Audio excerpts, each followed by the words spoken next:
ఒక మనిషి చెప్తాను. 2 బెండకాయలు తొడులు ముందు చివర కట్ చేయండి, కడిగి పక్కన పెట్టుకోండి. ఒక కాకరకాయ తీసుకోండి, పైన ఆ బుడుపులు లాగా చెక్కేయండి లైట్గా, పూర్తిగా అంట చెక్కులు కాదు, పైన తీసేయండి. నిలువుగా చీరి దాంట్లో గింజలు తీసేయండి, అది పక్కన పెట్టుకోండి కడిగేసి. ఒక పర్పుల్ క్యాబేజీ మీకు దొరుకుతుంది, ఇక్కడ కూడా మన సూపర్బజార్లో దొరుకుతుంది. ఊదా రంగు క్యాబేజీ రెడ్ కలర్, మన ఏమంటారు మరి, ఈ పింక్ కలర్లో, ఈ ఇంత కాదు కానీ కొంచెం లైట్ అలానే కొంచెం లైట్గా ఉంటుంది క్యాబేజీ. ఆ క్యాబేజీ 1/4 ముక్క, అంటే సగం పోయటం. 1/4 ముక్క పోయింది, దాన్ని కడిగి పక్కన పెట్టుకోండి. ఒక బీరకాయ, లక్ష్మణ్ చేస్తున్నాను, ఒక బీరకాయ సగం ముక్క తోలు తీసేసి పైన తోలు చెక్కేసేసి అది పక్కన పెట్టుకోండి. ఒక క్యాప్సికం, ఏదో కలర్ క్యాప్సికం ఒకటి. ఇవన్నీ పెట్టుకున్న తర్వాత పొయ్యి మీద స్టీల్ గిన్నెలో మంచినీళ్ళు పెట్టుకోండి. సుమారుగా నీళ్ళు కోసం మంచినీళ్ళు పెట్టుకోండి. నీళ్లు పెట్టుకుని దాంట్లో పొయ్యి మీద పెట్టండి. నీళ్ళే, ఇంకేం లేదు, మంచినీళ్ళు. దాంట్లో ఒక నిమ్మకాయ చెక్క పెట్టండి, మరుగుతూ ఉండదు. ఒక స్పూన్ కొబ్బరి నూనె, ఒక నిమ్మకాయ చెక్క పెట్టండి. బుడవలు వచ్చేదాకా పొంగుతుంది కదా సలసల మసిలేటలో పొయ్యి కట్టేసి ఇప్పుడు ఇందాక కట్ చేసి పెట్టుకున్నాం కదా, 2 బెండకాయలు, ఒక కాకరకాయ, పర్పుల్ క్యాబేజీ 1/4, ఒక క్యాప్సికం, 60 బీరకాయ.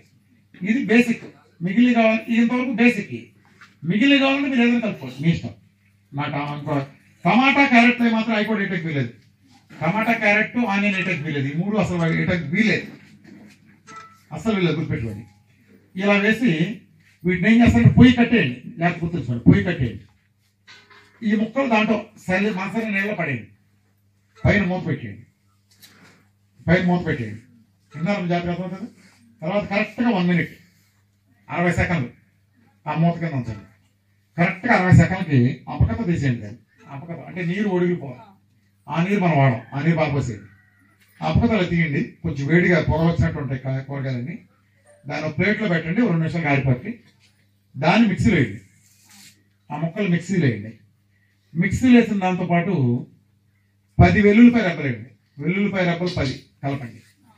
సీ సాల్ట్ వేసుకోండి, అట్లానే కరివేపాకు, కొత్తిమీర, పుదీనా 3 ఉంటే 3, లేదా ఏది ఉంటే అది వేసుకోండి. ఈ 3 కొద్దిగా 15-20 రెబ్బలు వేసుకోండి. ఈ 3 వేసుకున్న తర్వాత మిక్సీలో మెత్తగా పేస్ట్ చేసేయండి. ఆకుపచ్చ రంగు పేస్ట్ లాగా అవుతుంది, మెత్తటి పేస్ట్ లాగా చేయండి. ఆ బయట తీసినాక మన కూరలో వేసే కారం కలుపుకోండి. కారం టేస్ట్. ఒక పచ్చిమిరకాయ 1, మన నాటు పచ్చిమిరకాయ 1, హైబ్రిడ్ కాదు, నాటు పచ్చిమిరకాయ 1. ఇందాక మిక్సీలో వేసేట్లు చెప్పలేదు మీకు ఇంకా. అంటే ఆ వెల్లుల్లిపాయ అది కలిపేటప్పుడు వేసుకోండి పచ్చిమిరకాయ, అది ఉడకబెట్ట అసలు విడిగా డైరెక్ట్ వేసుకుని దీన్ని ఆ మిక్సీలో టేస్ట్ ఉంటుంది కదా, కారం వేసి కలిపిన తర్వాత ఒక 3 కానీ 4 కానీ గుడ్లు అందులో వేసి గెలపట్టండి. బాగా గెలపట్టింది. ఒక ఆకుపచ్చ రంగు పేస్ట్ వస్తుంది, దాన్ని దోశలాగా వేస్తేనండి 15 రోజుల నుంచి 20 రోజుల్లో మీ దెబ్బగా పట్టిన జిడ్డులు మొత్తం కింద దిగిపోతాయి. ఇన్నాళ్ళు 7లో ఉందండి, దిగట్లేదు అంటున్నారు కదా, దెబ్బలు దిగితే 5లో.